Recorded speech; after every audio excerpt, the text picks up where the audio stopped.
Majority Whip, my brother Honorable Osoro.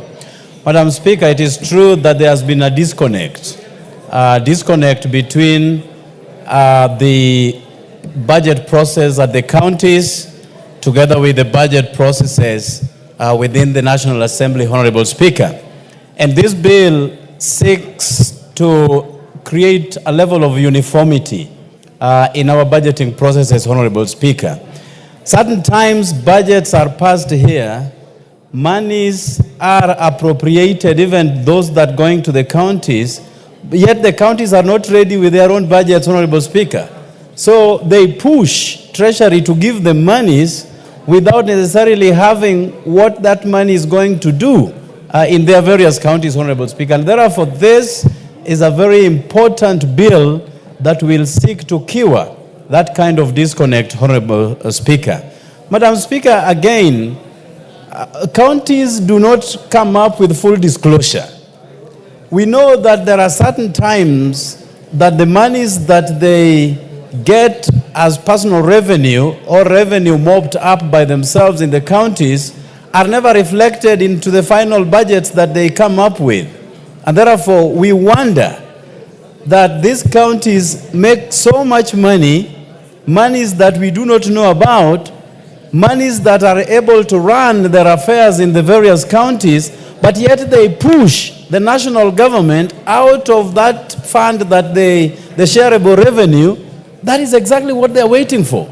So we ask ourselves, Honorable Speaker, that in order not to devolve corruption at the county levels, governors, together with their respective CECs in charge of finance, must come up with full disclosure so that we can know with exactitude how much is expended to these counties, Honorable Speaker. Madam Speaker, this bill, as it seeks to come up with a level of uniformity, also challenges counties to do the right things at the right time, Madam Speaker. And therefore, we believe that moving forward as a country, the two levels of government, because we have 48 levels of government, or 48 governments in the country, the national government together with the 47 county governments, Madam Speaker, that there will be a level of sync in what they do. There will be reaching across the aisle so that whereas they are dependent or are independent in what they do, there will be also a level of interdependentness, that the county governments will be listening to what happens in the national government, and the national government will in return consult very aggressively so by the county governments, Honorable Speaker.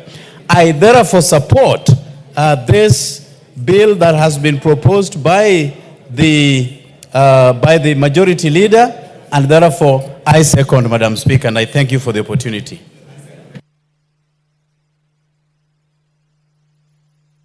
Thank you very much, Honorable Jared Okello.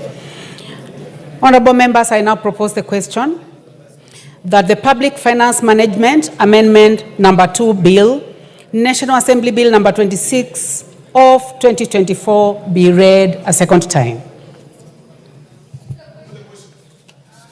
Honorable members, before I do that, I would like to take this opportunity, honorable members, to welcome students seated in the Speaker's Gallery this afternoon, students from Muthaiga Junior School from Gilgil Constituency, Nakuru County.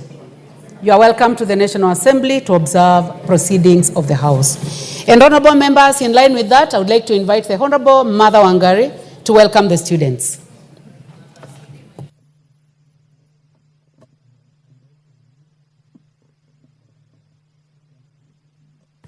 Thank you. Thank you very much. Thank you very much, Madam Speaker. The reason you hear Honorable Mboko laughing is because this week I have been receiving schools right from Tuesday and the day before yesterday and yesterday. But Madam Speaker, today I am very delighted because we are hosting a school that is not from town. Yesterday and the day before we were hosting a school called Gilgil Day Secondary School. Today we are hosting a school from the rural Gilgil constituency, from a ward called Elementaita, and Madam Speaker was visiting these young men and young boys and girls 2 weeks ago, and they were very excited to come to Parliament. So I just want to take this opportunity to encourage them that they can be able to learn something from us, and at the end of the day, in a few years to come, Madam Speaker, they will be the ones who will be sitting where we are sitting. And they are very excited today, Madam Speaker, because they have actually sat in the Speaker's gallery. I want to thank the Clerk's office again and the Speaker's office for allowing and making it possible. And you know, Madam Speaker, since the day not to forget, June the 25th, it's